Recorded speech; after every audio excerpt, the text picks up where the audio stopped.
بسم اللہ الرحمن الرحیم۔ اللہم صلی علی سیدنا مولانا محمد وعلی آلہ وصحبہ بارک وسلم۔ خواتین و حضرات، آج میری گفتگو کا موضوع ہے بسم اللہ الرحمن الرحیم، یعنی ہم جو بسم اللہ شریف پڑھتے ہیں اس کا معنی کیا ہے، اس کی تھوڑی سی تفسیر اور اس کی برکتیں کتنی ہیں، ضرور سماعت فرمائیے گا۔ بسم اللہ میں اگر آپ غور فرمائیں تو یہ سورہ نمل میں آیت نمبر 30 نمبر آیت میں اللہ تعالیٰ نے اس کو ایک قرآن پاک کی آیت بنا کر بھی اتارا ہے، اور نبی کریم صلی اللہ تعالیٰ وسلم جب تاریخی کسی وفود کو، بادشاہ کو یا کسی کے ساتھ معاہدہ فرماتے تو بسم اللہ الرحمن الرحیم سے وہ معاہدہ فرماتے اور لکھتے۔ بسم اللہ میں اگر آپ غور کریں تو اس میں با، سین اور میم کے علاوہ باقی سب اللہ کا نام ہے یا اللہ کی صفات ہیں، یعنی با اور اس میں یہ دونوں یعنی تین جو لفظ ہیں ان کے علاوہ، اور ان کا آف کورس ان کا مطلب ہے، اس کے علاوہ اگلا حرف جو ہے وہ اللہ ہے، الرحمن اور الرحیم ہے، یعنی بسم اللہ الرحمن الرحیم۔ اس کا مطلب کہ اللہ تعالیٰ کے نام سے ہی، اللہ کے نام کے ساتھ ہی شروع کرتا ہوں یا کرتی ہوں، جو نہایت ہی مہربان ہے، نہایت ہی رحم فرمانے والا ہے۔ جو با کا لفظ ہے وہ مصاحبت یعنی ساتھ اللہ کے نام کے، اور ایک تفسیر کے مطابق کہ اللہ کی مدد کے ساتھ ہم شروع کرتے ہیں ہر نیک کام، ہر چیز خیر والی، اچھائی والی، حسنات والی، اللہ کے نام سے۔ الرحمن کا معنی کہ وہ ہستی، وہ ذات، وہ اتنی رحیم، اتنی کریم، اتنی آسان کرنے والی کہ وہ اس کی رحمت صرف مومنوں پر نہیں بلکہ کافروں، مشرکوں، ماننے والوں اور نہ ماننے والوں سب پر محیط ہے۔ ایسی ذات کو الرحمن کہتے ہیں۔ وہ ذات، اس کو کوئی مانے یا نہ مانے، اس کو پہچانے کوئی یا نہ پہچانے، اس کی کوئی عبادت کرے یا نہ کرے، اس ذات کو الرحمن کہتے ہیں۔ واقعی اللہ الرحمن ہے۔ اور الرحیم وہ مخصوص ذات، اس کی رحمت ان مخصوص لوگوں کے لیے یعنی مومنین کے لیے ہی خاص ہے، اس ذات کو الرحیم کہتے ہیں۔ تو اللہ الرحمن بھی ہے اور اللہ الرحیم بھی ہے۔ اور آپ غور فرمائیں کہ اللہ تعالیٰ کو دنیا میں آدھی 50% جو لوگ ہیں اس سے زیادہ نہیں مانتے، بلکہ 70% جو لوگ ہیں، اگر مشرکین کو بھی اور کافروں کی بھی سب کو اگر ملا لیں تو یہ تقریباً 70% سے بھی کم و بیش بنتے ہیں۔ اس کو کوئی مانتا ہے نہیں مانتا، اس کی کوئی عبادت کرتا ہے نہیں کرتا، بلکہ بہت سارے لوگ جو دہری ہیں وہ تو گالی بھی دیتے ہیں، استغفر اللہ۔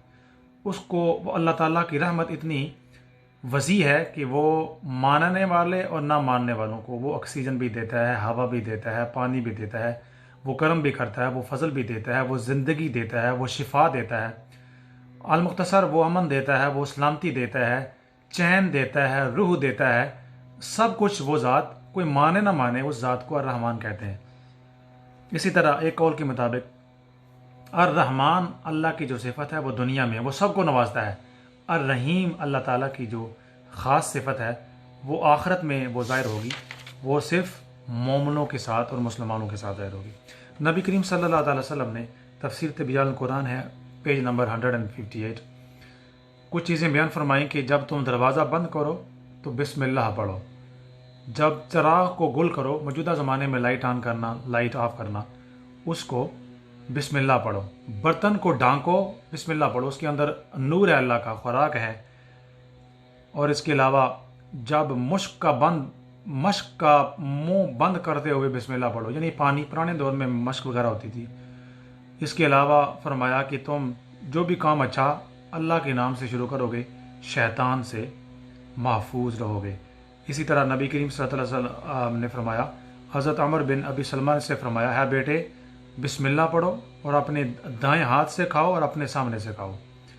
اور سرکار نے فرمایا صلی اللہ تعالی وسلم، شیطان ہر کھانے کو حلال کر لیتا ہے ما سوائے اس کھانے کو، اس فوڈ کو جس کے اوپر بسم اللہ پڑھی جائے۔ سبحان اللہ۔ اسی طرح بسم اللہ شریف پڑھنا، ایک بندے نے شکایت کی کہ سرکار میرے جسم میں درد رہتا ہے یا سر میں درد رہتا ہے۔ سرکار نے فرمایا 3 بار آپ بسم اللہ شریف پڑھیں، 7 بار آپ یہ دعا پڑھیں، ایک دعا فرمائی، اور انشاءاللہ تمہیں افاقہ ہوگا، شفا ملے گی، تو وہ بندہ ٹھیک ہو گیا۔ اس کے علاوہ علامہ قرطبی نے ایک واقعہ نقل کیا سعید ابن ابی سکینہ نے بیان کیا، حضرت علی شیر خدا رضی اللہ تعالیٰ عنہ نے، چوتھے خلیفہ راشد نے، ایک شخص کو بسم اللہ الرحمن الرحیم لکھتے دیکھا تو فرمایا اس کو خوبصورت لکھو، ہے لکھنے والے خوبصورت لکھو۔ فرمایا کیونکہ ایک شخص نے بسم اللہ کو خوبصورت لکھا تو اس کو بخش دیا گیا۔ حضرت مولا علی شیر خدا رضی اللہ عنہ فرمایا کہ ایک بندے نے بسم اللہ کو بڑی محبت اور چاہت کے ساتھ خوبصورت صرف لکھا، اللہ تعالیٰ نے اس کو بخش دیا۔ اسی طرح سعید بن ابی سکینہ نے بیان کیا، ایک شخص نے کاغذ کو دیکھا، اس میں بسم اللہ الرحمن الرحیم لکھی ہوئی تھی، اس نے اس کو اٹھا کر بوسہ دیا اور اس کو اپنی آنکھوں پر لگایا محبت کے ساتھ، عقیدت کے ساتھ، اللہ تعالیٰ نے اس کو بھی بخش دیا۔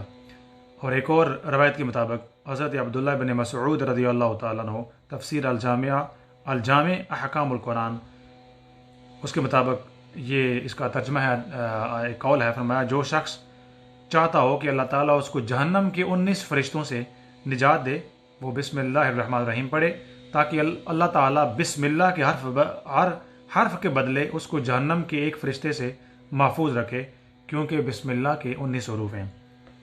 اسی طرح کیسر روم کے بادشاہ نے حضرت سیدنا عمر فاروق رضی اللہ تعالیٰ عنہ کی طرف لکھا کہ اس کے سر میں ہر وقت درد رہتا ہے، جس سے افاقہ نہیں ہوتا، تو آپ میرے لیے کوئی میڈیسن، کوئی پریسکرپشن، کوئی دوا بھیجیں۔ تو آپ نے حضرت عمر فاروق رضی اللہ تعالیٰ عنہ نے ایک ٹوپی بھیجی، اور اس ٹوپی کو وہ بادشاہ پہن لیتا تھا اور اس کو آرام آ جاتا تھا۔ جب اس کو اتارتا پھر سے سر کا درد شروع ہو جاتا۔ وہ حیران ہوا، اور اس نے ایک دن وہ ٹوپی کھولی، دیکھا کہ اس میں ایک کاغذ تھا جس میں لکھا ہوا تھا بسم اللہ الرحمن الرحیم۔ اسی طرح ایک تفسیر کے مطابق حضرت عیسیٰ ابن مریم علیہ السلام ایک قبر کے پاس سے گزرے، دیکھا فرشتے ایک مردے کو عذاب دے رہے ہیں۔ جب اپنے کام سے آپ واپس لوٹے تو اس قبر میں رحمت کے فرشتوں کو دیکھا جن کے پاس نور کے طباق تھے۔ حضرت عیسیٰ علیہ السلام کو تعجب ہوا، انہوں نے نماز پڑھ کر عبادت کر کے اللہ تعالیٰ کی بارگاہ میں دعا کی۔ اللہ تعالیٰ نے ان کی طرف وحی کی، ہے عیسیٰ یہ شخص گناہگار تھا، اور جب یہ مرا عذاب میں مبتلا ہوا اپنے اعمال کے باعث۔ مرتے وقت جب یہ مرا اس کی بیوی حاملہ تھی، اس نے ایک بچے کو جنم دیا۔ جب وہ بچہ بڑا ہوا تو اس نے ایک مسجد میں، ایک مکتب میں، ایک معلم کے پاس پڑھا، خوبصورت چھوٹی سی زبان سے، طوطی زبان سے بسم اللہ الرحمن الرحیم۔ جب اس کے معلم نے، استاد نے اس کو پڑھائی تو مجھے حیا آئی کہ جو بچہ زمین کے اوپر میرا نام لے رہا ہے، اس کی باپ کو میں زمین کے نیچے عذاب میں مبتلا رکھوں۔ تو خواتین و حضرات، آپ نے دیکھا کہ بسم اللہ الرحمن الرحیم یہ کوئی چھوٹی چیز نہیں ہے، بڑی عظیم چیز ہے۔ اللہ کا نام، الرحمن اللہ کی صفت، الرحیم اللہ کی صفت، اس کی رحمت سب پر محیط ہے۔ صوفیاء فرماتے ہیں نا کہ جس طرح اللہ تعالیٰ رحیم ہے، رحم فرمانے والا ہے، کوئی مانے نہ یا نہ مانے سب کے لیے رحمان ہے، اسی طرح انسان کو بھی اللہ تعالیٰ کی رحمان اور رحیم کی صفت سے متصف ہونا چاہیے، انسانوں کے اوپر رحم کرنا چاہیے۔ اور اگر انسان زمین والوں پر رحم کرے، آسمان والا زمین والوں پر وہ رحم فرماتا ہے۔ اور ہماری رحم کے جو محتاج ہیں، ہمارے ماں باپ ہیں، ہمارے بہن بھائی ہیں، ہمارے پڑوسی ہیں، انسانی معاشرہ ہے، انسانوں کے ساتھ اگر ہم نیک سلوک کریں، وہ رحیم ذات ایسے رحیم مسلمانوں اور انسانوں پر وہ ضرور رحم فرمائے گی۔ آج ہماری زندگی میں افراتفری ہے، مشکلیں ہیں، رنج و علم ہے، بیماریاں ہیں، اپسٹ ہے، پریشانی ہے، ڈپریشن ہے۔ ہر بندہ دنیا کی سب مال و دولت ہونے کے باوجود شکایت کرتا ہے کہ زندگی میں سکون نہیں ہے۔ وہ اس لیے ہماری زندگیوں سے دوسروں کے لیے رافت و رحمت کا جو عمل تھا وہ کہیں جا چکا ہے۔ آئیے ہم بسم اللہ الرحمن الرحیم سے اپنے نیک کاموں کا آغاز کیجیے، اللہ تعالیٰ کی ذات پر توکل، اور اپنے اوپر بسم اللہ کو ہم نافذ کریں، تو انشاءاللہ زندگی میں برکتوں کا نزول ہوگا۔ وما علینا الا البلاغ۔ جزاک اللہ۔